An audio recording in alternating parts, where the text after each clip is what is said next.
Good morning. I'm Nora.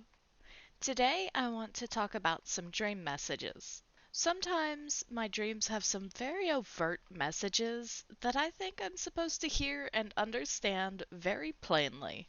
This was the case in this dream that I had. It started out in a normal way, not making too much sense, but enough that I was following the storyline easily. For some reason, I was impersonating a doctor. I think the reason for it was to catch wrongdoing, but I also knew that I was not a doctor and I was doing something wrong too. At the end of that portion, which I don't exactly recall all of, I had written a letter to someone named Telasco advising of the findings. I mailed the letter, took off the borrowed white coat from Dr. O, as the name was stitched on it, and left the hospital.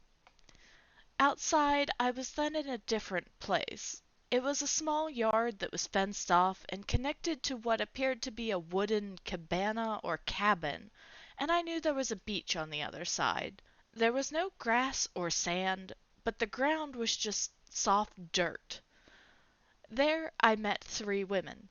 The oldest woman was teaching us all another language and was having us repeat what she said or respond to her questions in a specific way in that language. She allowed me to join even though I barely knew anything. After a short time, we all left the cabin yard to go do something. I don't remember exactly what, but I had the feeling that it was a mission. When we returned, it was just the older lady who had been teaching us and myself. I did now have a golden necklace in my hand, though, and it had various charms on it. One of them, I think, had three dolphins on the same charm. However, when we got back, I realized that the yard was empty. Then this older lady showed up. Then the other two popped in for a moment, spoke with her, and left. And once again, she and I were the only ones there. I asked where the others went. She stated they went to the docks. For some reason, I knew where this was and knew that there wasn't a good reason for them to go there. I asked her why they went. At first she tried not to answer me directly, either by stating that she wasn't sure or that it was their business. Finally, I was able to get a decent response from her. She said that they were going to permanently change their consciousness over to their dream realms. She explained that they had been planning it for a while, but the appearance of someone new posed an opportunity for them somehow. I was amazed and upset. I explained to her that I had been searching for a way to make it permanent myself. I wanted to remain there because everything in my dream realm was more vivid and colorful to me. I felt things more deeply there as well. I never had to worry about being myself or being confined to the limits of my body. However, when she told me what they were planning to do, I just knew it was wrong. While I was saying this, her husband showed up. She told me that he was another person who was able to traverse the dreams of others, and he had made his change permanent years beforehand.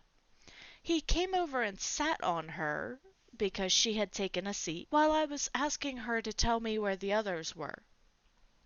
With him on her, she couldn't talk or even breathe very well.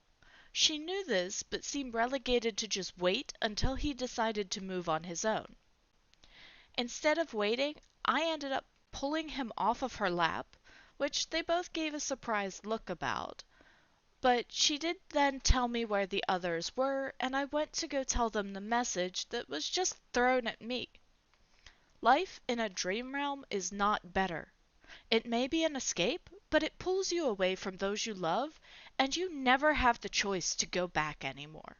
The old man had become lonely because the only person he could now see that he loved was his wife, and that was only when she had gone into the dream realm.